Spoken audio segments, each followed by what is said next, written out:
നമസ്കാരം, മലയാളി വാർത്തയിലേക്ക് സ്വാഗതം.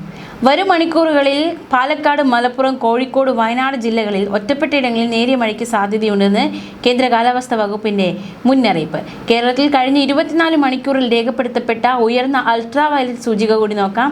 തുടർച്ചയായി കൂടുതൽ സമയം അൾട്രാവയലറ്റ് രശ്മികൾ ശരീരത്തിൽ ഏൽക്കരുത് എന്നതടക്കമുള്ള മുൻകരുതലുകളൊക്കെ നമ്മൾ പാലിക്കേണ്ടതായിട്ടുണ്ട്. മഴ മുന്നറിയിപ്പ് ഒരു വശത്തുണ്ട്. ഇപ്പോൾ തിരുവനന്തപുരത്ത് പലയിടത്തും മഴ കോളുണ്ട്. മഴ എപ്പോൾ വേണമെങ്കിലും പെയ്യാമെന്ന തരത്തിലാണ് തിരുവനന്തപുരത്തുള്ള പല ഇടങ്ങളും ആയിരിക്കുന്നത്. എന്തായാലും മഴ മുന്നറിയിപ്പ് നിലവിലുള്ള സാഹചര്യത്തിൽ അല്പം ഒരു മഴ കിട്ടാനുള്ള ഒരു ആഗ്രഹത്തിലാണ് ഇപ്പോൾ മലയാളികൾ ഒന്നടങ്കമായിരിക്കുന്നത്. അത്രയും മാത്രം ചൂട് നമ്മുടെ കേരളത്തിൽ ഉയരുകയാണ്. എന്തായാലും കാലവർഷത്തിന് വേണ്ടി കാത്തിരിക്കുകയാണ് മലയാളികൾ. അതേസമയം ഈ വർഷത്തെ മൺസൂൺ പതിവിലും കുറവായിരിക്കുമെന്ന് ഇന്ത്യൻ കാലാവസ്ഥാ കേന്ദ്രത്തിൻ്റെ ആദ്യഘട്ട പ്രവചനം. കേരളത്തെ കാര്യമായി ബാധിക്കില്ല എന്ന സൂചന നൽകി വിവിധ കാലാവസ്ഥാ കേന്ദ്ര പ്രവചനങ്ങൾ വരുന്നുണ്ട്. ജൂൺ മുതൽ സെപ്റ്റംബർ വരെ കേരളത്തിൽ കാലവർഷ ലഭ്യതയിൽ കാര്യമായ കുറവുണ്ടാകില്ലെന്നാണ് രാജ്യത്തെ തന്നെ പ്രമുഖ സ്വകാര്യ കാലാവസ്ഥാ ഏജൻസിയായ സ്കൈമെറ്റിന്റെ വിലയിരുത്തൽ.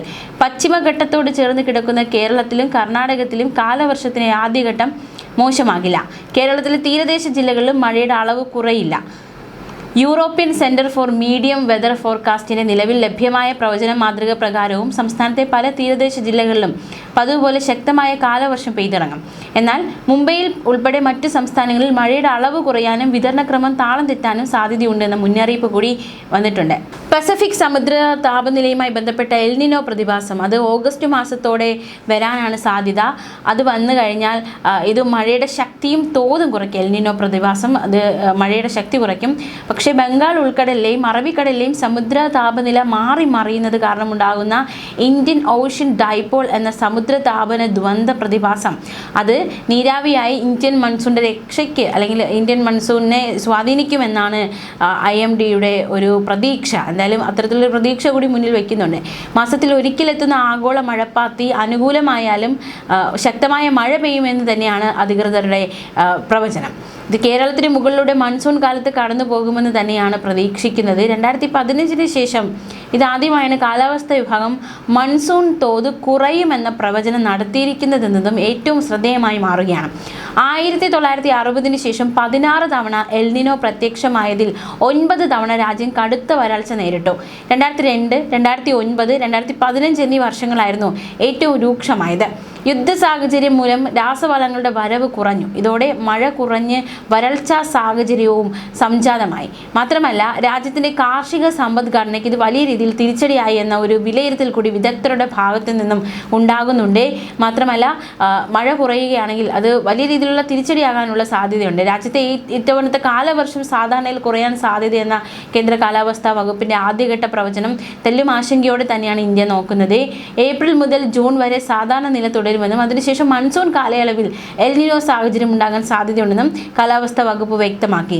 മൺസൂൺ അവസാന ഭാഗത്ത് IOD അതായത് ഇന്ത്യൻ ഓഷ്യൻ ഡൈപോൾ രൂപപ്പെടാൻ സാധ്യതയുണ്ട്. ഇത് മൺസൂൺ അനുകൂലമായ ഘടകമാണ്. കേരളത്തിൽ കാലവർഷം ഇത്തവണയും സാധാരണ തോതിലായിരിക്കുമെന്നാണ് എന്തായാലും പ്രവചനം. സ്കൈമെറ്റ് എന്ന് പറയുന്ന ഒരു സ്വകാര്യ ഏജൻസി പ്രവചിച്ചിരിക്കുന്നത് എൽനിനോ പ്രതിഭാസം രാജ്യത്തെ മൺസൂണിനെ ബാധിക്കാനുള്ള സാധ്യതയുണ്ട് എന്നാണ്. എന്തായാലും എൽനിനോ പ്രതിഭാസം കാലവർഷം ദുർബലമാകാൻ, പ്രത്യേകിച്ച് രണ്ടാം ഘട്ടത്തിൽ അത് കാലാവസ്ഥ ദുർബലമാകാൻ കാരണമാകുമെന്നാണ് സ്കൈമെറ്റിന്റെ പ്രവചനം. മധ്യകിഴക്കൻ പസഫിക് സമുദ്രത്തിലെ ഉപരിതല ജലം പതിവിലും ചൂടാകുന്ന ഒരു സ്വാഭാവിക കാലാവസ്ഥാ രീതിയാണ് എൽനിനോ. നിലവിൽ കിഴക്കൻ പസഫിക്കിലെ സമുദ്രോപരിതലത്തിന് താഴെ ശക്തമായ ചൂട് വർദ്ധിക്കുന്നതായി കണ്ടെത്തിയിട്ടുണ്ടെന്നും സ്കൈമെറ്റ് അറിയിച്ചു. ഇന്ത്യയിലെ ലക്ഷക്കണക്കിന് കർഷകരുടെ പ്രതീക്ഷയാണ് കാലവർഷം. കാർഷിക സമൃദ്ധിയും സാമ്പത്തിക ഭദ്രതയും നിർണ്ണയിക്കുന്ന തെക്കു പടിഞ്ഞാറൻ കാലവർഷം 2026 നല്ല രീതിയിൽ തന്നെ വരുമെന്നാണ് കരുതുന്നത്. പക്ഷെ പല ഘടകങ്ങളും അതിന് തോത് കുറയ്ക്കുമെന്ന പ്രവചനവും ഒരു വശത്ത് നിൽക്കുന്നുണ്ട്. ജൂൺ മാസത്തെ പ്രവചനങ്ങൾ സൂചിപ്പിക്കുന്നത് സാധാരണ നിലയിലായിരിക്കും കാലവർഷം എന്നാണ്. പക്ഷേ മഴയുടെ വ്യാപ്തിയിലാണ് ചില വ്യതിയാനങ്ങൾ ഉണ്ടാകാനുള്ള സാധ്യതയുള്ളത്. മാത്രമല്ല ഇത്തവണ പ്രളയത്തിന് സമാനമായ അതിശക്തമായ മഴ ഉണ്ടാകില്ലെന്ന മുന്നറിയിപ്പും വളരെ ആശ്വാസം നൽകുന്നത് തന്നെയാണ്. ഇനി നമ്മൾ പോകുന്ന താപനില മുന്നറിയിപ്പിലേക്കാണ്. നമുക്കറിയാവുന്ന പോലെ തന്നെ താപനില ഒരു വശത്തുണ്ട്. ചൂട് അതിശക്തമാണ്. കഴിഞ്ഞ ദിവസം പാലക്കാടാണ് ഏറ്റവും കൂടുതൽ ചൂട് രേഖപ്പെടുത്തിയത്. 39.1% പാലക്കാട് ഇന്നലെ രേഖപ്പെടുത്തിയ ചൂട്. അതുകൊണ്ട് തന്നെ ഈ പല വ്യക്തികൾക്ക് ഈ ശരീരത്തിൽ ചുവന്ന പാടുകളൊക്കെ വരുന്ന സാഹചര്യമുണ്ട്. അത്തരത്തിലുള്ള ചില വാർത്തകൾ കൂടി റിപ്പോർട്ട് ചെയ്യപ്പെടുന്നുണ്ട്. മാത്രമല്ല മാത്രമല്ല ഈ വേനൽ ചൂടിലെ മലയോരമൊക്കെ വെന്തുരുകുകയാണ്. മലപ്പുറത്ത് യുവാവിന് സൂര്യതപമേറ്റു. ടൗണിൽ പോസ്റ്റ് ഓഫീസിന് സമീപം ചോയ്സ് സ്റ്റിക്കർ വർക്ക് ഉടമ കൊങ്ങോത്ത് നിസാറിനാണ് സൂര്യാതപമേറ്റത്. കടയുടെ പുറത്ത് വാഹനത്തിൽ സ്റ്റിക്കർ പതിക്കുമ്പോഴായിരുന്നു സംഭവം ഉണ്ടായത്. കഴുത്തിന് ചുറ്റിലും കയ്യിലും ചുവന്ന് തടിച്ച അവസ്ഥയിലായിരുന്നു ഇത് കണ്ടെത്തിയത്.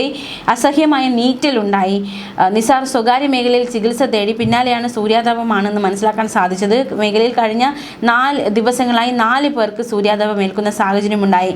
കേന്ദ്ര കാലാവസ്ഥാ നിരീക്ഷണ കേന്ദ്രത്തിന് കീഴിലുള്ള പാലേമാട് ഓട്ടോമാറ്റിക് വെതർ സ്റ്റേഷനിൽ ചൊവ്വാഴ്ച രേഖപ്പെടുത്തിയ താപനില 38 ഡിഗ്രി സെൽഷ്യസ് ആണ്. താപനില 38 ഡിഗ്രി ആണെങ്കിലും അനുഭവപ്പെടുന്ന ചൂട് 50 ഡിഗ്രിക്ക് ഏറെയാണ്.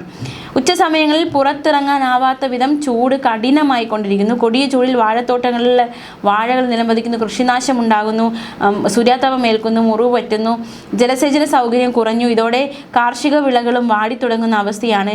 വേനൽ മഴ കിട്ടുന്നത് വൈകുന്ന സാഹചര്യമുണ്ടായാൽ പച്ചക്കറി ഉൾപ്പെടെയുള്ളവയുടെ ഉൽപ്പാദനത്തിൽ 30% വരെ കുറവുണ്ടാകുമെന്നാണ് കൃഷി വകുപ്പ് അധികൃതർ വ്യക്തമാക്കുന്നത്. അതായത് കടുത്ത ചൂട് കാരണം പല നഷ്ടങ്ങളും ഉണ്ടാകുന്നു. അതിനിടയിലും നമ്മുടെ ചർമ്മവും കൂടി നമ്മൾ നോക്കേണ്ടതായിട്ടുണ്ട്. വേനൽക്കാലം തുടങ്ങുമ്പോൾ ഏറ്റവും കൂടുതൽ ബാധിക്കുന്നത് നമ്മുടെ ത്വക്കിനെയാണ്. അപ്പോൾ വെയിൽ കൊള്ളുമ്പോൾ ചർമ്മത്തിൽ പതിക്കുന്ന അൾട്രാവയലറ്റ് രശ്മികൾ കാരണം ചുവപ്പ്, അതുപോലെ തന്നെ ചൊറിച്ചിൽ, വരൾച്ച എന്നീ ബുദ്ധിമുട്ടുകൾ അനുഭവപ്പെടാറുണ്ട്. മാത്രമല്ല കൂടുതൽ നേരം ഉയർന്ന താപനില ശരീരം അഭിമുഖീകരിക്കേണ്ടി വരുമ്പോൾ ദേഹ അധ്വാനം വേണ്ടുന്ന പ്രവർത്തികളിൽ വേനൽ സമയത്ത് ഏർപ്പെടുമ്പോൾ ചില ലക്ഷണങ്ങളുണ്ടാകും. പനി, ഛർദ്ദിൽ ചിലർ കാണും. പിന്നെ തൊലി കൂടുതൽ പൊള്ളുന്നതനുസരിച്ച് കുമിളകൾ വരുന്ന സാഹചര്യം ഉണ്ടാകും. തൊലി അടർന്നു മാറുന്ന സാഹചര്യം ഉണ്ടാകും. പ്രതിരോധമുണ്ട്. കഴിയുന്ന ശക്തമായ വെയിലുള്ളപ്പോൾ പുറത്തിറങ്ങാതിരിക്കുക. സൺസ്ക്രീൻ, ലോഷൻ, അതുപോലെ തന്നെ പൗഡറുകൾ എന്നിവ ഉപയോഗിക്കുക. കുട ഉപയോഗിക്കുക. ധാരാളം വെള്ളം കുടിക്കുക. ദിവസേന 2 തവണ കുളിക്കുക.